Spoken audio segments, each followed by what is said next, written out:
बड़े ही निर्मल संत वृंदावन में हुए संत माधव दास जी। तो माधव दास जी बड़े ही निर्मल संत थे। उनका दिन भर एक ही काम था, भगवान श्री राधा कृष्ण के चरणारविंदों से अनुराग।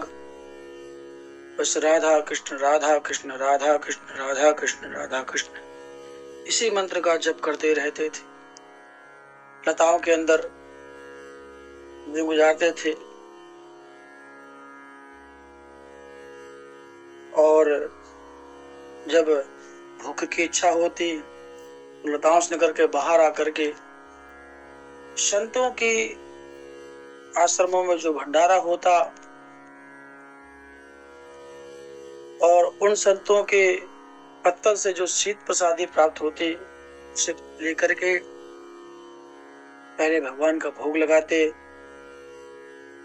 और स्वयं पा लेते। ऐसे करते करते समय व्यतीत हो गया। एक दिन भजन में बड़े ही मग्न हो गए और मग्न होकर ऐसे मग्न हुए कि भोजन का ध्यान ही नहीं रहा।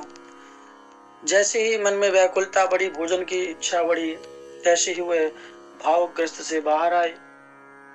उन्हें याद आया कि अरे भूख लगी है, भोजन चाहिए, भोजन लेना चाहिए। तो जब वह गए, देरी तो हो ही गई थी, तो जो संतों के पत्तल की जूठन शीत प्रसादी जूठन बोलते हैं, बचा हुआ तो समेट कर लाए और ला करके जैसे ही बैठ करके तुरंत पाने लगे और मुंह में रखा है। उन्हें आज याद नहीं रहा कि मैं मोहन को भोग लगाऊं। आज मोहन को भोग लगाना भूल गए। चलो भूल गए तो एक अलग बात, चलो भूल ही गए, पर भूल गए जैसे ही मुंह में ग्रास रखा और याद आ गया कि भगवान मनमोहन को भोग नहीं लगाया। ओ हो मन बड़ी ग्लानि हुई। अब क्या करे संत माधव दास जी, निगलते बनता नहीं क्योंकि भगवान को भोग नहीं लगाया, उगलते बनता नहीं, अगर उगलेंगे तो संतों के शीत प्रसादी का अपमान होगा, अन्य का अपमान होगा। तो इस बड़े ही भाव दशा में बैठ करके अब सोचे मैं करूं तो क्या करूं। निगलता हूं तो संत के अन्नों का भगवान का भोग नहीं लगाया और उगलता हूं संत के अन्न का अपमान होगा।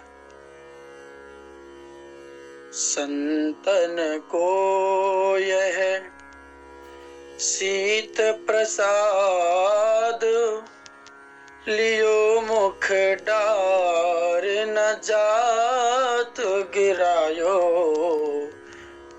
क्या भाव है उनका। संतन को यह शीत प्रसाद लियो मुख डार न जात गिरायो। लीलत लाज लगे मन में, मन मोहन को नहीं भोग लगायो। भई गति सांप छछूंदर की, काह कहूँ कछु सोच न पायो। बीत गयो वह वार विनीत, गई रजनी दिन दूसरो आयो। बीत गयो वह बार विनीत, गई रजनी दिन दूसरो आयो। इस भाव दशा में संत माधव दास मग्न है। किसी से उनकी मंजिल का पता पाया नहीं जाता, यह एक वह नगमा है जो हर सांस में गाया नहीं जाता।